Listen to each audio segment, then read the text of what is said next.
તારીખ 8 નવેમ્બરના રોજ ગુજરાતની એન્ટી ટેરરિસ્ટ સ્ક્વોડે 3 રાષ્ટ્ર વિરોધી તત્વોને અટક કર્યા હતા અને એના પાસેથી આર્મ્સ અને એમ્યુનિશન કબજે કર્યા હતા.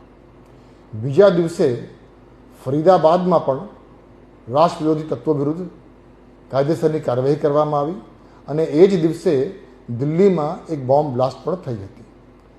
આ સમગ્ર બાબતને ધ્યાનમાં રાખી ગુજરાત પોલીસને સતર્ક કરવામાં આવ્યું અને એક વિડીયો કોન્ફરન્સના માધ્યમથી ગુજરાત રાજ્યના તમામ પોલીસ સ્ટેશનોને સૂચના આપવામાં આવી કે છેલ્લા 30 વર્ષમાં ગુજરાતના વિવિધ પોલીસ સ્ટેશનોમાં જે કંઈ રાષ્ટ્ર વિરોધી તત્વો વિરુદ્ધ ગુનાઓ દાખલ થયા છે એવા તમામ લોકોની ચેકિંગ તાત્કાલિક ચાલુ કરવામાં આવે અને એ પ્રક્રિયા સ્થાનિક પોલીસ સ્ટેશન તરફથી કરવામાં આવી રહી છે.